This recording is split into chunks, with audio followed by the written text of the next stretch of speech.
Hi, this is Jim and welcome back to my YouTube channel. At ito na nga, pinost ni Tito Jack Licao ko nung Tuesday, ang Pulang Araw, the biggest historical drama of 2024. Abangan, bukas daw. So, actually, spoiler king din si Tito Jack. Ayan. Ito naman nakapost sa GMA Network, Twitter, at saka Instagram. At ito nga yung 4 lead cast, si Barbie, Alden, Sanya, and David. Let's watch this.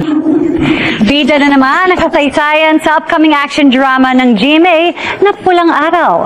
Akte talakayan ng mga issue noong panahon ng Kastila sa Maria Clara at Ibarra, mga tagpong hango naman sa mga totoong kwento noong Japanese occupation ang mapapanood. Ang bigating cast, i-reveal na sa chika ni Aubrey Carampel.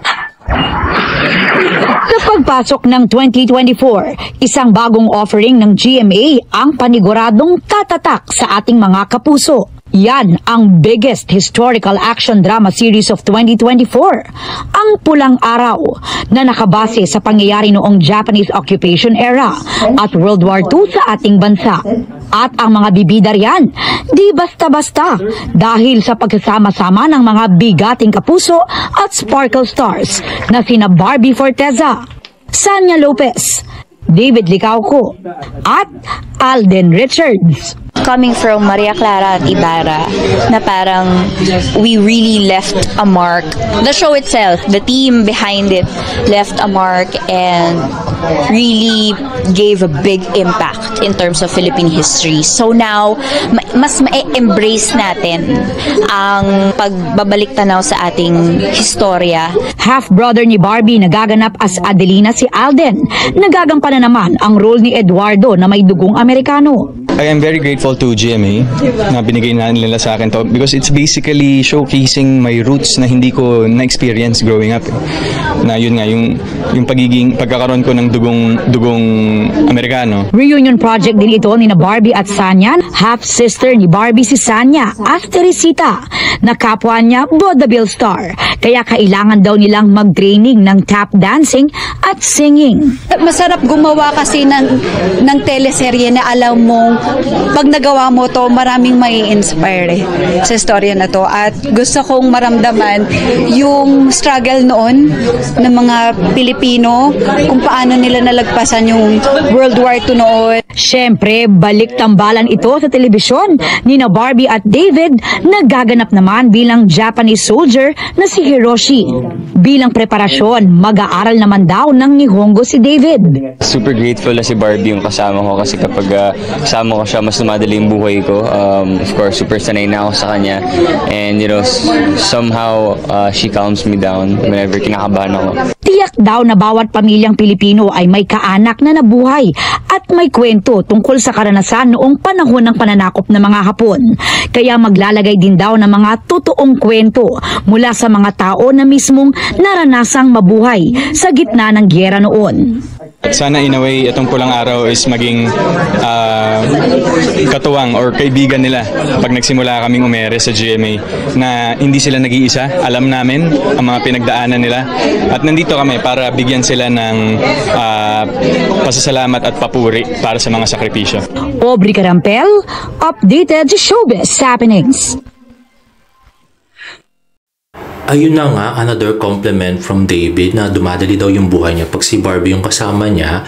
At whenever kinakabahan daw siya, kinakcalm down daw siya ni Barbie. O, diba? Ba't mo kasi pakasalan? Ay naku, ewan ko kasi sa'yo, David. Ba't mo pa kasi pakasalan? Joke. Okay, next nga ay gumawa yung friends ko ng Family Tree ng cast ng Pulang Araw. So, isang Amerikano at Syrian Ramos, si Filipina Fina de la Cruz. Naging anak nila si Eduardo de la Cruz or Alden. At si Julio Borromeo at si Rian Ramos or Filipina de la Cruz ay naging anak si Adelina de la Cruz na si Barbie Forteza. At next naman ay si Julio Borromeo at si Camila Borromeo ay nagkaanak at yun nga si Sanya Lopez na si Teresita Morena Borromeo. At si David ay anak ng isang Chinese migrant. Siya ay gaganap bilang Hiroshi Tanaka. Magiging childhood friends silang apat. Actually, feeling ko mas maganda, ayun, si Derek Dominic Zapata, yung director nito. Ayan, si Sanya, si David, at yan, sila ni Barbie. Ayan, si Aidan Veneracion, ayun. So, yung kausap si David, si Epion, at yan. Nagkausap si David kasi Alden kanina.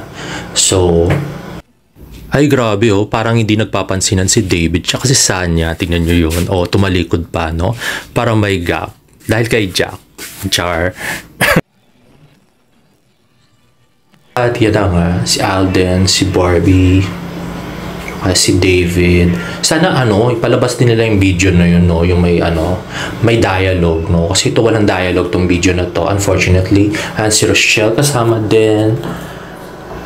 At yung mga producer siguro yon, si Direct Dominic, si Aidan.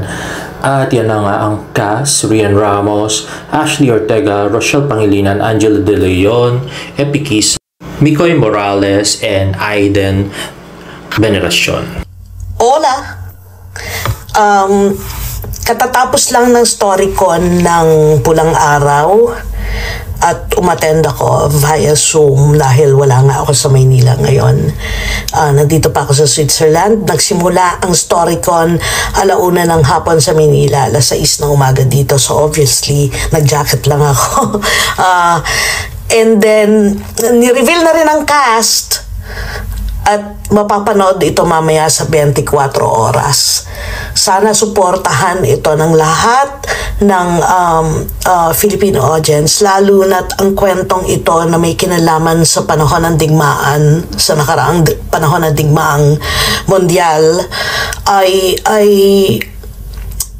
may kinalaman ang bawat pamilyang Pilipino, no? Kasi lahat tayo ay may mga lolo at lola, may nanay at tatay na involved sa panahon ng gera at nagkaroon ng experiences doon sa gera. Personally, ako ay ang aking pamilya ay na-involved doon sa gera, lalo't yung aking nanay, lolo at lola sa father side ay namatay ng panahon ng Hapon. Pinugutan ng ulo ng mga Hapon ang aking lolo Lucas sa father side, tatay ng tatay ko. And then sa mother side, ang aking lolo Tino ay naging isang guerrilla na lumalaban sa mga Hapon, habang ang aking lola naman ay nag-vaudeville. Ang gera at ang vaudeville ay may malaking kinalaman sa kwentong ito na ginawa natin. So, Pulang Araw, mapapanood na to next year, 2024. Sana po ay suportahan nating lahat kasi kwento uli ito, hindi lang ng Pilipinas, kundi kwento ng bawat pamilyang Pilipino. Maraming salamat! So, ayun na nga. So, yung mga lolo't lola pala ni Suzette Doctorero ay talaga nakaranas ng mga ganun panahon ng Hapon, yung vaudeville, guerrilla, at saka yung namatay nung panahon ng Hapon. So, talagang malapit sa puso niya itong palabas na to, na Pulang Araw. At next, ibabasahin ko yung mga character ni Barbie, David, at nung ibang lead cast. Okay, so first yung kay Barbie Fortesa as Adelina Chinita de la Cruz. Legitimate daughter of Julio Adelina, born during the American colonial period, defied expectations to pursue a career in vaudeville despite of being considered less talented as her older sister. As the World War erupted and the tragic deaths of her father at the hands of Japanese and Teresita's capture by them shattered Adelina's world. The revelation of Hiroshi's true identity added a layer of complexity to her conflicted loyalties. Adelina embarked on a journey of self-discovery, navigating the tumultuous landscape of love, grief, and allegiance amidst the chaos of war. Next is Hiroshi Tanaka. Hiroshi, the son of a Japanese migrant, experienced a lonely childhood in a foreign land. But he was surrounded by Eduardo, Teresita, and Adelina, and through the friendship, he immersed himself into Filipino culture while also bringing his own heritage with them. Despite growing close, Hiroshi had to leave for Japan to pursue his studies, promising to return one day. Years later, he fulfilled his promise and returned to the Philippines, only to discover that Adelina and Teresita have become stars in the vaudeville scene. Undeniable bond formed between them, Hiroshi and Adelina, but their blossoming romance faced a significant hurdle: the arrival of World War II and the occupation of the Philippines by the Japanese soldiers. Half Filipino, half American, hindi siya kinilala ng kanyang Amerikanong ama, kapatid ni Adelina sa ina. Pinaghiwalay silang magkapatid nang mamatay ang kanilang ina. Lumaking ulila, independent, hardworking, masipag. Wala siyang ibang inasam kundi maprotektahan ng kanyang bunsong kapatid at ibigin na rin si Teresita. Teresita Morena Borromeo, born in 1920s, she harbored a lifelong dream of becoming a vaudeville star. Together with her half-sister Adelina, they pursued their dreams, finding fulfillment on stage, known as the singing and dancing duo. Chinita at Morena Teresita and Adelina became overnight sensation, captivating audiences with their talent, comic timing, and chemistry on stage. However, World War II, and she was captured by the Japanese soldiers, plunging her. And then next is Mikoy Morales Astacio, at 20s, kababata ni na Eduardo at Adelina, magiging guerrilla patron or something. And then Ashley Ortega as Manuela, 20s, makakasama ni Teresita sa casa bilang isang depressive yet conniving na comfort woman, kontrabida. Okay, so yun na nga si Barbie. At yun yung mga characters nila. So very exciting. At yan, pinost ni Janra, stylish ni Barbie, napakagwapong si David Licauco at si Barbie Fortesa. At talaga yung bangs niya, no? In-stay niya na gano'n, no? Ayan, napapicture sila sa harap ni Clay, yung damit ni Clay na nakapost sa GMA lobby. At ito naman kasama nila si Sir Nathan Perolino, Pulang Araw Soon with Barda.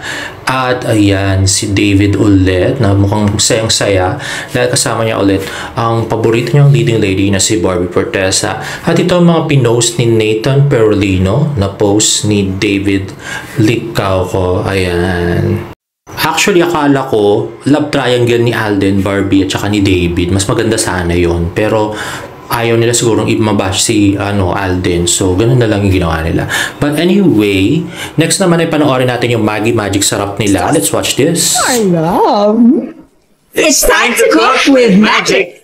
Sabi ni Nini sa comments, naghahanap siya ng new baon ideas para makatipid. Magic Tortang Talong Burger ang ihanda namin na under 50 pesos lang per serving. Tara, let's cook with magic. Mag-ingat ka. Maglagay ng Maggie Magic Sarap. Di na kailangan ng iba, kaya bawas din sa gastos. Pasok sa budget. Thank you. Hey! Alright!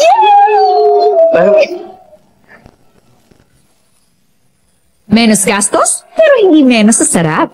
Gagawa niya ng magic. At sa susunod, anong mabilisang breakfast na gusto niyo? Comment lang sa Maggie Facebook page at yan ang mamagicin namin next week. Ayun na nga, nakakakilig na Cook with Magic ni Barbie at David. Ayan nakapikit si David at pumikit din si Barbie at halos kiss na sila. At meron pa yung punusan ng pawis, no? At saka yung pinapaingat ni David si Barbie doon sa kutsilyo.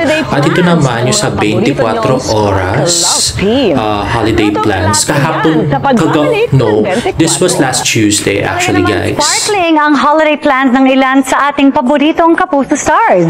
May naghahandang lumipat sa kanyang dream home at merong magbabakasyon abroad. Makichika, kay Katatibayan. Alex Salazar, maaari mo ba akong pakasalan? After the success of Maging Sino Ka Man, perfect timing para kay Barbie Fortesa ang short break ngayon. upang mas tutukan ang paglipat sa kanyang bagong bahay sa Quezon City. Proud si Barbie na makapagpundar ng sarili niyang bahay at ang kanyang goal, makapagpasko silang pamilya sa kanyang bagong tahanan. Hopefully, makapagtayo na ako ng Christmas tree doon. Just in time for Christmas, New Year, doon na kami magsalubong ng bagong taon. Ang on-screen partner naman ni Barbie na si David Licauco, looking forward to spend Christmas with his family sa Hong Kong. Naging very busy kasi ang schedule ni David with business and showbiz commitments. I think we're going to Hong Kong with my family. It's been our tradition. I'm super excited kasi kasama ang family ko. So ayun na nga, overseas trip na naman yung mga Licauco. Siyempre alta yung mga yan. At si Barbie naman ay mag-celebrate ng Christmas and New Year sa kanyang bagong bahay. At napakaganda ng picture na to. Grabe, no? Ang bagay talaga nila. At another one ito, si Julie Ann, David, at saka si Barbie. Oh, diba? I really like the picture. Next ay nanalo ng Catholic Mass Media Award ang Maria Clara at Ibarra for Best Drama Series Program. So talagang grabe yung Maria Clara at Ibarra, super multi-awarded, no? At okay, so yun na nga, grabe yung aabangan natin. Oh, di ba? Ito yung napaka-sweet. Kung mag-kiss, no? At may pasayaw-sayaw pa si Barang. Okay, so yun na nga, aabangan natin. So, 4 episodes daw itong Maggie Magic Sarap. At aabangan natin sa June ang Pulang Araw. So, sana marami pang BTS ng Pulang Araw na ilabas ni Mir. And there you have it. If you like this video, please give it a thumbs up. And please subscribe to my YouTube channel for more Barda updates. See you in my next vlog. Bye!